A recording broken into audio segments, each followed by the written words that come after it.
Filhas da pauta, filhas da pauta. Olá, seja muito bem-vinda, muito bem-vindo ao nosso podcast Filhas da Pauta, onde temos conversas, o quê, Margot Ferreira? Inspiradoras. E hoje a inspiração está assim, a flor da pele. Sim, a gente vai discutir sobre um tema muito curioso e interessante. Por que as mulheres, nem todas, mas boa parte, não está querendo casar? Para discutir esse assunto, nós convidamos uma especialista, vamos dizer assim, no comportamento feminino, né? Sara Ferreira, psicóloga. Se apresente para a gente conhecer um pouquinho mais sobre você. Quem Seja é? bem-vinda, Sara, antes de qualquer Obrigada. coisa. Começo agradecendo o convite, né? Para mim é um prazer estar aqui. Eu acompanho o trabalho das duas há um tempo, né? E aí, quando eu soube dessa iniciativa, achei genial, né? Trazer mulheres para falar sobre aspectos femininos. Eu acho que é fundamental, a gente precisa disso. Que bom, muito obrigada. Eu sou Sara, né? Trabalho como psicanalista, sou psicóloga, tenho um tempo aí de atendimento clínico.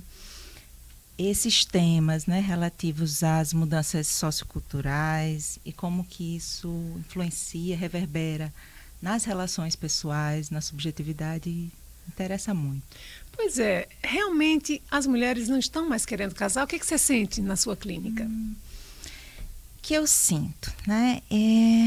Se a gente for para dados, né, recentes do IBGE, a gente vê que a gente não está casando mais. A gente tem casado menos, se divorciado mais e passado menos tempo em união. Uhum. Só que tem uma coisa muito curiosa, né? E isso eu estava voltando a alguns dados, né, sobre o tema. E aí eu lembrei que tem um dado do IBGE onde os casamentos homoafetivos, né, dentre os casamentos homoafetivos, 10 casamentos homoafetivos a cada 10, 6 são entre mulheres. Né? Então, assim, será que a gente consegue dizer que as mulheres estão casando menos? Mas você diz o casamento, o quê? A opção de morar juntas, não é isso? Casamento de papel. Casamento no papel. Civil. Tá. E é impressionante isso, né? Porque Sim. a gente percebe que a gente tem mais arranjos familiares no Brasil. Isso significa que a gente não está se unindo menos, a gente está se unindo mais, produzindo mais famílias diferentes. Diversas. Sim. Agora, sabe o que eu percebo? Eu percebo que a gente tem idealizado menos o casamento. E se você pensar num casamento que é baseado na relação heterossexual, e é deste especificamente que eu acho que a gente pode abordar mais, né? Impacta assim diretamente no que a mulher não deseja num casamento. Perfeito. Né? De um relacionamento fundamentado na relação heterossexual. Isso. E heteroafetiva, principalmente. Exatamente, heteroafetiva. E aí temos vários pontos, né, Sara? Com certeza. Né? E pensando nisso, eu fico pensando assim, né? Importante a gente se perguntar para que casar, né? Uhum. A ideia de casamento não é uma ideia fixa, né? Depende aí do momento histórico, do momento social. Então a gente vê que existem formas diferentes de responder essa pergunta.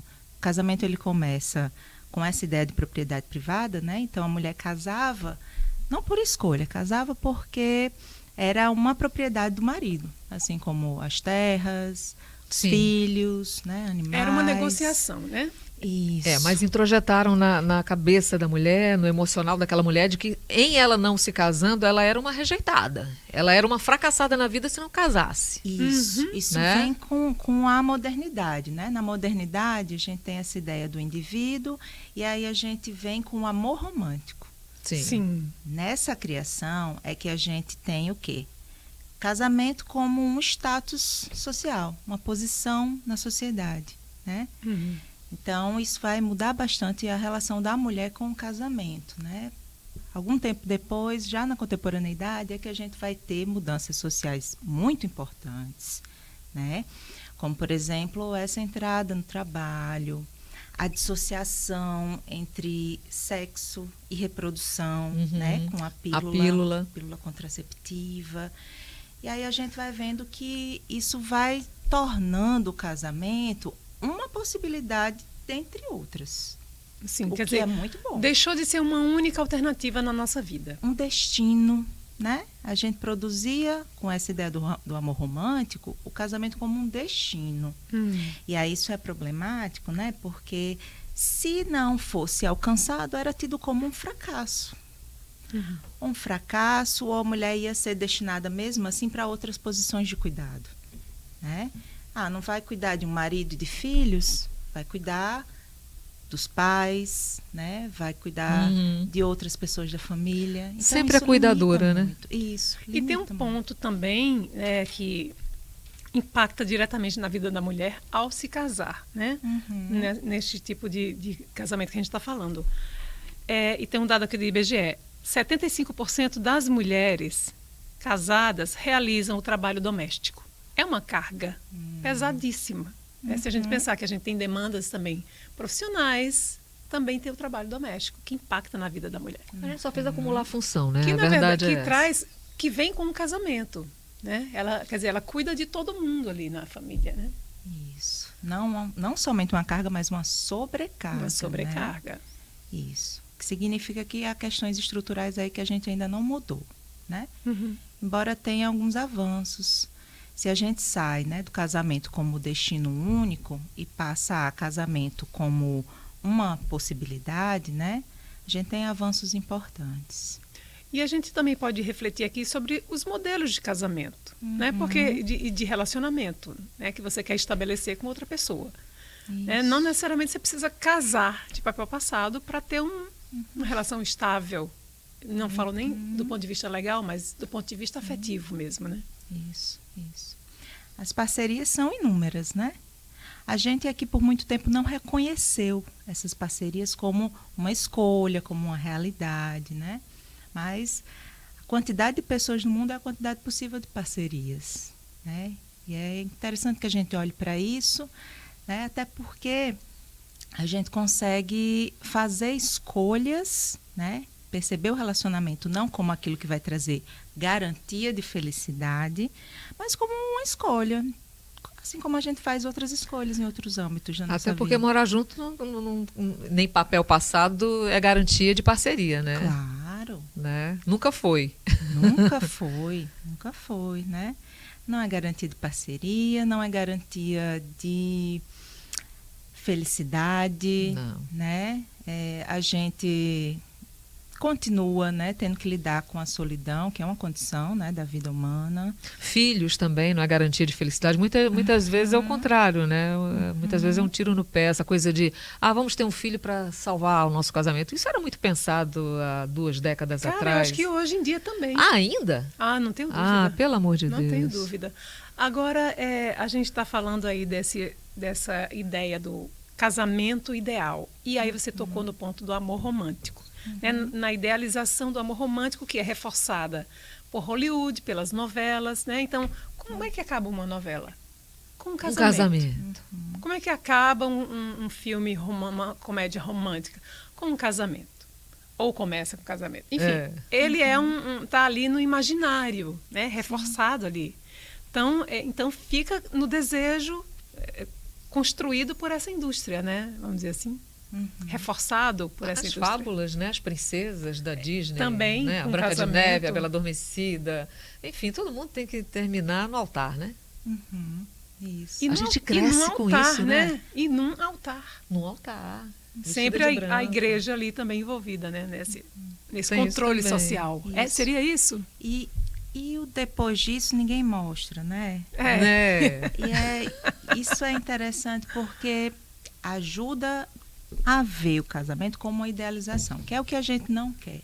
Né? A gente quer entender que o casamento ele não dá garantias, né? Pode servir para parcerias, pode servir para projetos, né? Mas como outras coisas na vida, né? A gente pode escolher entre, né? Seguir com essa ideia ou não, né? Acho que o que é interessante é a gente poder olhar para essa possibilidade, né, como algo que não vai trazer para a gente uma coisa de nos completar, né, porque a gente ainda tem muita essa ilusão, né? A cara gente metade, quer a outra, isso. né, a outra metade da De laranja. você se realizar na outra pessoa, né? Isso. Isso não vai acontecer. Isso não funciona, gente. Não funciona. Não funciona. Nem com marido, com esposa, nem com filhos, né? A gente só tem a nós mesmos, né? Para poder dar respostas diante da vida, criar os nossos sentidos. Não dá para a gente atribuir isso a uma outra pessoa, né?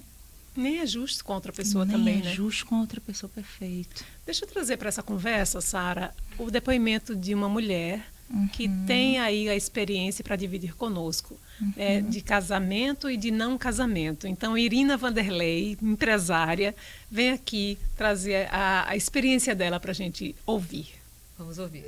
Olá, boa tarde Ângela, boa tarde Margot, boa tarde a psicóloga Sara. Então, eu vim aqui falar um pouquinho das minhas experiências de casamento, né? Foram 2 e muitos relacionamentos. O primeiro casamento durou 7 anos, me trouxe uma preciosidade que é a minha filha Rafaela, tem 30 anos. E o segundo casamento foi o maior e grande amor da minha vida. Mas, por motivo de uma traição muito séria, pesada, esse amor precisou subir no telhado. Mas, enfim, e aí eu atravessei um deserto pesado, né? Muitas dores profundas. E eu resolvi começar um movimento de cura, né? Cura emocional. E procurei ajuda terapeuta, né? Uma profissional maravilhosa que me ajudou bastante. E, paralelo a isso, terapias integrativas, tipo Ho'oponopono, né, que foi um divisor de águas na minha vida, né, me trouxe muitas curas, inclusive curas da minha infância, adolescência, enfim. E as práticas espirituais, né, que são fundamentais para a condução da nossa vida como um todo, não só nesse segmento, né, de relacionamento homem e mulher, mas a prática espiritual é para a vida toda, em todos os segmentos, enfim. E aí, então, assim, quando a gente se relaciona, né, um relacionamento sério, profundo, a gente acaba se voltando muito para a vida do outro, né? A gente se envolve muito, a gente acaba esquecendo um pouco da nossa essência. E esse movimento de cura me trouxe de volta para mim, para quem eu sou hoje, esse ser humano feliz, alto astral, em paz, harmônica, leve, né? Então, por isso que eu realmente não pretendo me casar mais, né? Eu tô bem. E aí, queria deixar uma pergunta para a psicóloga Sara, né? Como é que a gente pode redefinir as relações de parceria, de compromisso, sem necessariamente precisar casar, né? E é isso. Obrigada pela participação. Nós que agradecemos a participação de Irina, né? Acho que ela foi bastante corajosa, transparente, né? Em dividir aí o que viveu, né? E as dores que precisou curar, né? E aí ela pergunta como é que a gente pode ressignificar, né, essas parcerias. Isso. Irina falou uma coisa muito importante, né? Ela disse que teve essas experiências, né? Foi bem corajosa em alguns comentários. E aí pergunta sobre redefinir. Que legal, né? Que importante a gente poder redefinir, né? Isso é uma liberdade, é uma causa ganha. Eu diria que é bom a gente pensar sobre o que faz a gente entrar em um relacionamento, né? E veja, não existe uma resposta universal para isso, é uma resposta particular, no singular, no 1 a 1, né? Por que que eu estou querendo me relacionar com essa pessoa? A cobrança social pesa? A cobrança social pesa muito, eu acho que a gente ainda tem muitos requisitos, né, dessa ideia romântica. Mas eu acho que a gente precisa enfrentar, né, a partir de nossas escolhas, a partir do exercício da nossa liberdade. Então, para que eu quero, né, estar nesse relacionamento? Por quê? Sabendo que ele não vai me garantir, ele não vai ser o final da minha vida, né? No que pode ser interessante para mim? Acho que no final das contas, o mais interessante é a gente entender que é a gente que pode criar os nossos sentidos, né? A gente pode ir atrás das respostas que a gente quer pra gente. E relacionamento eu acho muito interessante porque é a partir do outro que a gente conhece sobre a gente. Sim. E há uma diferença enorme, quilométrica, entre solidão e solitude, né? As pessoas têm que aprender isso. Solidão é quando você sofre por estar sozinho. E solitude é quando você está feliz por estar só. Não tem aquela pessoa o tempo todo batendo de frente com você, questionando tudo, brigando por tudo. A gente encontra paz na solidão. Muita paz. Eu adoro a minha solitude. É uma coisa que também. eu faço muita questão. E em nome disso, você está falando de modelos de relacionamento, em nome disso, assim, eu estava determinada a não casar, né? Eu já casei uma vez, já tive um relacionamento duradouro por 10 anos em seguida. Então, depois disso, pandemia, aí eu falei, agora eu vou ficar só, curtindo a minha vida. Apareceu uma pessoa que me surpreendeu em vários sentidos, né? Casamos, mas moramos em casas separadas. Porque eu acho, assim, muito valioso isso que você falou da individualidade, de se preservar em relação a você mesma, né? O que é rico, o que é valioso. Isso que você falou, ter uma pessoa o tempo todo ali. E você acaba se misturando, não sabe mais quem é quem é Exato. você, quem é outra pessoa. Isso, para mim, é um ponto importante. Se você está vivendo por você ou pelo outro, né? Inegociável, sabe? É inegociável. Então, assim, eu acho que é como você muito bem colocou. Não existe uma resposta pronta para várias pessoas, várias, né? E ao contrário de Ângela, eu não casei, né? Casei. Passei a morar junto, assim, também de forma muito rápida, muito imediata, né? Mas no meu primeiro casamento, eu fiz a experiência de morar morarmos separados durante 12 anos. As nossas filhas já eram adolescentes quando a gente decidiu morar junto. Foi um casamento de 28 anos e a gente só foi morar junto quando as meninas já eram crescidas. Então, assim, eu passei por todas as experiências também. De morar junto, de morar separado e agora, no altar dos meus 56 anos, casar de novo, né? Assim como a Ângela também está passando por um relacionamento, por um casamento, só que em casas separadas. E eu, por um não casamento oficial, mas em casas, morando junto, né? Sob o mesmo teto. Então, o casamento, ele tem voltado com força total, essa coisa dos casamentos, dos relacionamentos duradouros, fixos, como é que a gente diria, estáveis? Ele tem voltado com força total? Os dados dizem que não, né? É mesmo, Por isso que a gente está falando sobre isso aqui, né? Pelo IBGE, a gente tem passado cerca de 13 anos, né? Isso é menor do que os dados anteriores ao último censo, né? 13 anos é muito tempo, né? 13 anos da assinatura do papel até o divórcio, o que foi um número menor do que o censo anterior, né? Então, significa que estamos passando menos tempo juntos. Agora, isso é interessante porque o casamento não é a única forma da gente se unir, fazer parcerias. Né? Talvez seja por aí. Olha, o que Irina falou, acho que vem bem aqui para o que você está falando. Ela viveu 2 grandes relacionamentos, vamos pensar assim, em casamento, né? E não quer mais casar. Mas também tem mulheres que nunca casaram e também não querem casar, né? E como você refletiu no início, é uma opção não casar, né? E isso faz parte desse movimento contemporâneo, né? Tá? Tem relacionamentos duradouros? Certamente tem. Bem-sucedidos? Certamente tem. Mas também tem quem não quer construir esse modelo. De repente, se relacionar com várias pessoas, está tudo certo, né? Sem precisar criar esse vínculo. E aí a gente traz uma outra discussão. Esse se relacionar com várias pessoas também é uma coisa que não se aprofunda por também as mulheres e os homens não quererem se comprometer. Tem sentido isso? Tem. Isso aparece muito, né? A gente tem visto na clínica, tem visto nas nossas conversas, né, particulares. Tem um modo defensivo, né, da gente lidar com o amor e com os relacionamentos na atualidade. Como se a gente fosse se proteger, se armar, né, contra... Medo de sofrer. Isso, exatamente. De se apaixonar, de se entregar. De se fragilizar. De se fragilizar, exatamente. Né? Como se a gente pudesse prever. Vou pegar uma parte do que tu falou, Ângela. Você falou assim, que você estava sozinha e você se surpreendeu com uma pessoa. E amor é sobre surpresa. Mesmo a gente poder se surpreender com a pessoa, mesmo a gente estando com ela há muito tempo, né? Por quê? Porque a gente quer o imprevisto.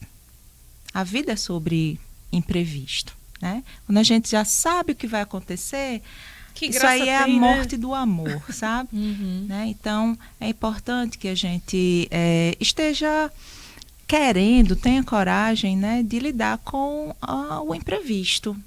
Voltando a falar sobre a pressão social, né? Tem Sim. muito de machismo também.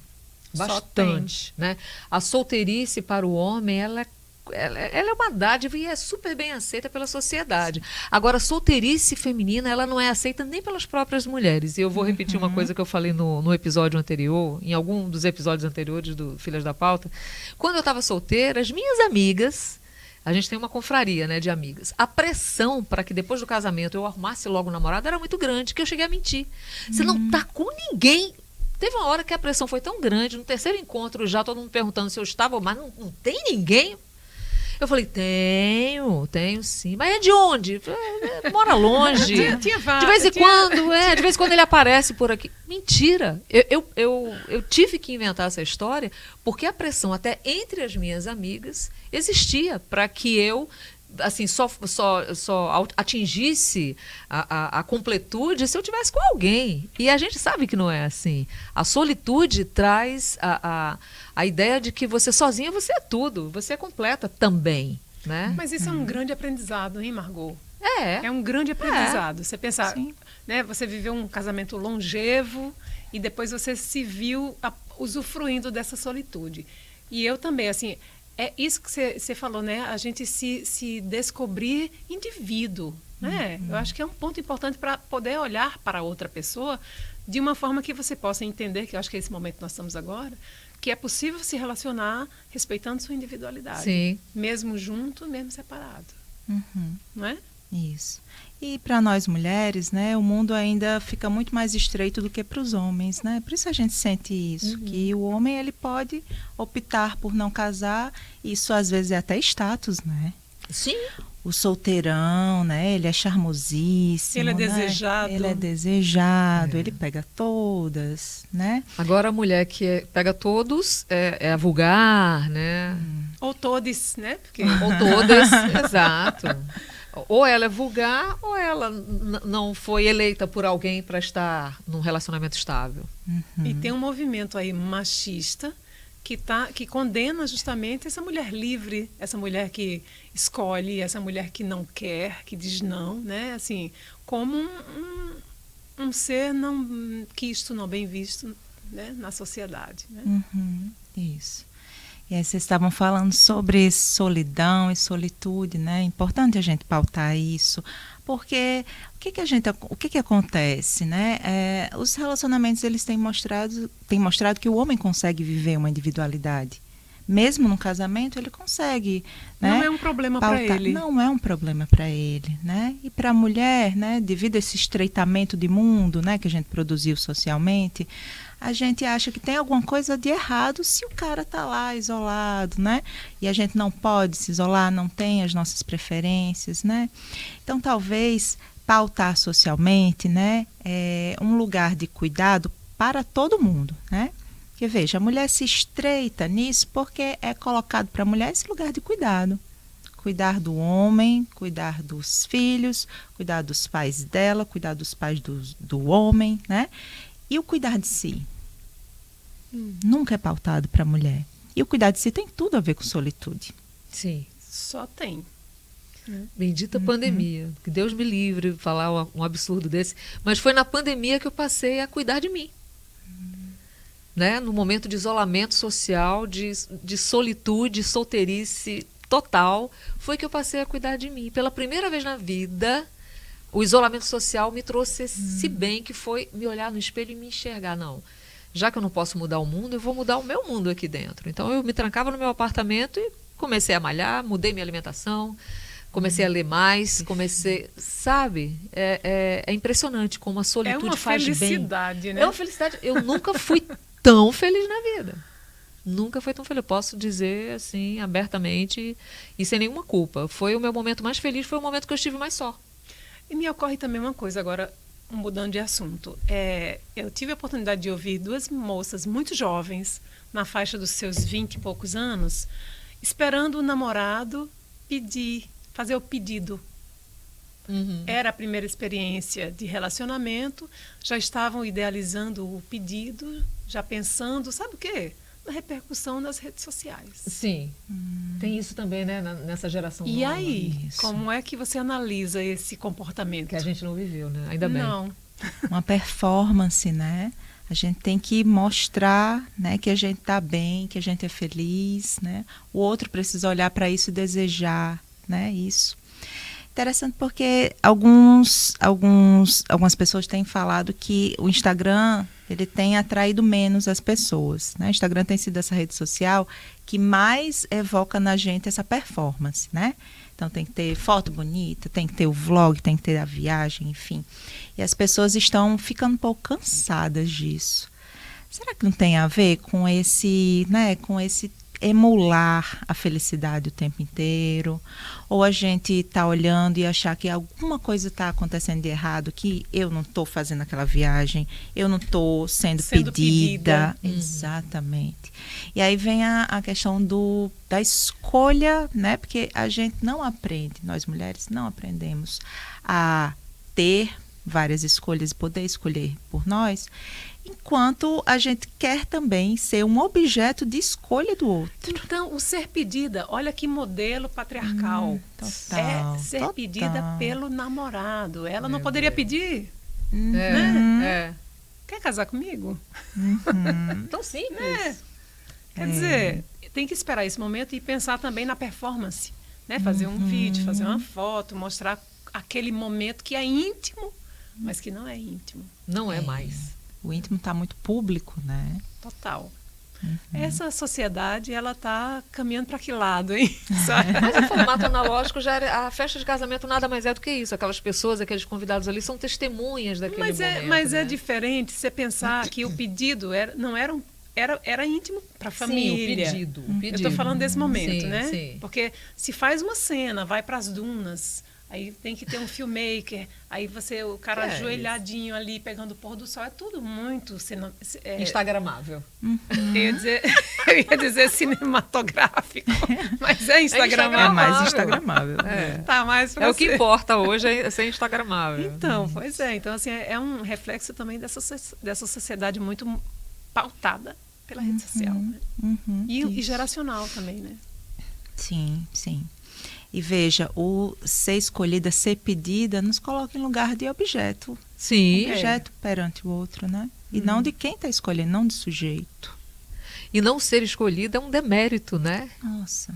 É como se fosse um demérito, como se você fosse alguém menor ou não eleita. Isso é muito louco, né? Isso vem da cultura, né? De muitos anos. É aquela coisa que eu estava falando das princesas, enfim. Pois é, exatamente. Né? A Lady Di é a mais dura, o mais duro exemplo de que ser princesa, ser escolhida, casar com um príncipe encantado não é garantia foi de legal. felicidade. Pode ser fatal. Pode ser fatal, Como de inclusive. fato, né? Exato. Mas, Sara, é isso. Acho que a gente chegou assim numa boa conversa, né, até aqui, mas eu queria perguntar para você assim, o que você poderia dizer a essas mulheres que estão nesse dilema, casa, não casa, não quero casar, não quero esse modelo, ou eu quero ser pedida, ou não quero, enfim, como é que você resume essa grande salada que é se relacionar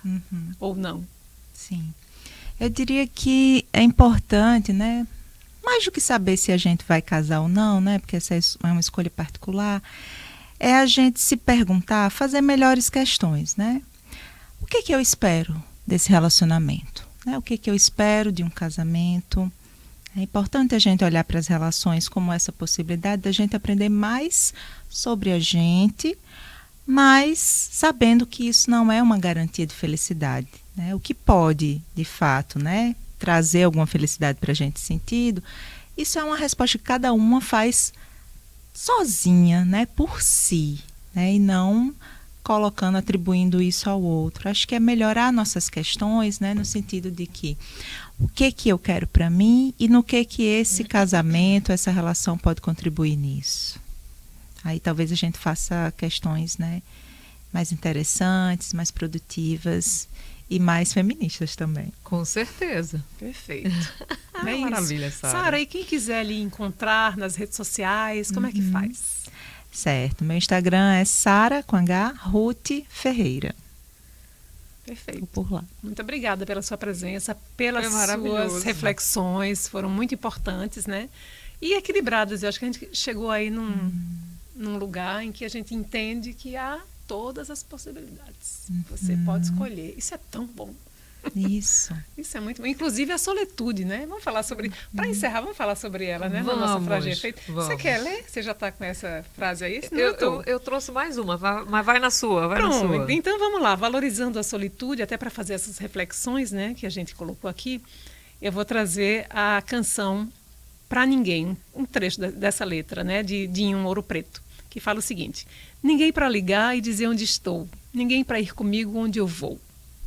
Por outro lado, ninguém para baixar o volume, ninguém para reclamar dos pratos sujos, ninguém para fingir que eu não amo. Toda noite, no mesmo lugar, eu abro os olhos e deixo de entrar. Para ninguém, para ninguém. É muito bom isso, gente. Então deixa eu trazer uma de Adriana Calcanhoto, que Marisa Monte gravou e Tereza Cristina também. Você já sabe qual é, sim, né? Sim. Já sabe qual é, que é o Beijo Sem. É assim: eu não sou mais quem você deixou, amor. Eu amo essa música. Vou à Lapa, decotada, viro todas, beijo bem, madrugada, sou da lira, manhãzinha, de ninguém. Noite alta é meu dia e a orgia é o meu bem. Perfeito. Adoro. Esse é o símbolo da liberdade. Total, né? total. Amiga, muito bom. Muito obrigada, valeu, Sara. Valeu, obrigada, Sara, mais uma vez. E obrigada a você também pela audiência. E aguardem Até a o próxima. próximo. Tchau. Tchau.